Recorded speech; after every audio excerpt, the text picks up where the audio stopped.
Yeah, I want to put out a counterattack to Goldman Sachs advice and a lot of garbage you're hearing now about gold going down to, I don't know, 1050. I don't know this for a fact, but I'm going to do this by how I think the way they lie. Um, they're saying the commodity bubble is basically over. And maybe, it looks like the strategy is a slow kill and, stretch out as long as possible, you know, that they can to, push down the commodities. And, basically it's going to look like the S&P, the stocks, and everything else. I don't know. But I got to say this about Goldman, and I got to bring this out. A lot of people think they're liars, right? Trouble is, you don't know when they're lying and when they're telling the truth. That's the whole game.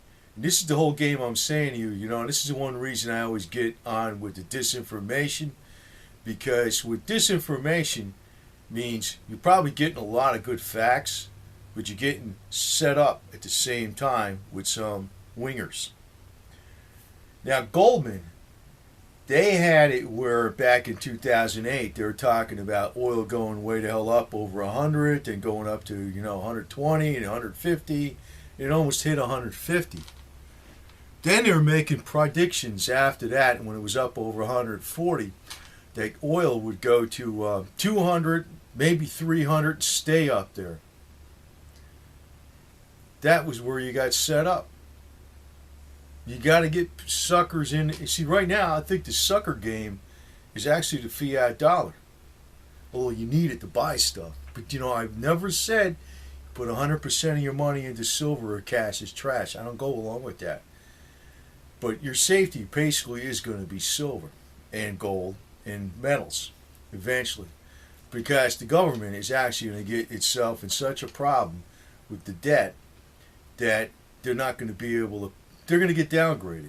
And that's going to be the same old problem, exactly what happened back in 2011, except more acute, and it's going to go up. But don't trust Goldman Sachs. I can't say, I know the future, ironclad, I don't.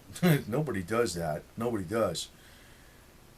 But it's like they have to lead you in to trust them, that because they got to give you some facts first, then you get suckered. I don't know about gold going down to 1,000 or 900 or something like that and staying down all in 2014 and the bubble being completely over. I don't buy into that at all. I don't buy into that at all. In any case, I still ain't going to be selling it because actually I've had gold since the early 90s. You know what I mean? And that's just a matter of how I think, too. There's some things I'm just going to hang on to. And if it gets panic stricken the other way, I figure they're going to tax the crap out of it too. But beware of disinformation. And a lot of the alternative media is disinformation. Abigail and breaking the butt. You know what I mean? It's just like they lead you in by giving you some facts, and then the setup is where they throw you the curveball, and you believed them all along. They've been right. They set you up, man. That's probably what it is. That's what I'm guessing. Because Goldman did this with oil. And also, you remember what happened with BP when they had the Gulf oil spill? What did Goldman do? Boy, they made some fantastic bets on BP, didn't they? But, they didn't advertise that ahead of time, did they?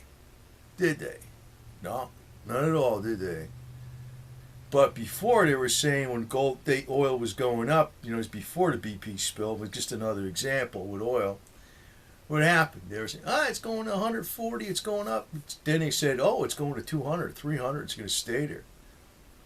Fucking crashed all the way down to 38, didn't it? So, They throw you curveballs, and the only way they can freaking get you to trust them is to be accurate at times, because that's how they get you to bite. That's what you call disinformation. And I don't know the exact future, but I don't trust what they're saying. They may not be down in 2014, because this new Fed chairman that comes in, they're probably going to have to do like super duper QE. So things might be heating up in a couple months. I don't think it's going to be a couple weeks though. So just watch out for Goldman. I think they I don't know what they're doing exactly, but I think they're all fighting each other and they're running for the hills basically. I think they're all in a desperate situation. I think the Federal Reserve is panicking. I think the situation is not that good actually. So because it's not just the metals. It's like the whole economy's slowing down. And no matter how much QE they do, it isn't going to change the situation. But it's their only option. So I think the metals are going to go up, just not in the next couple months.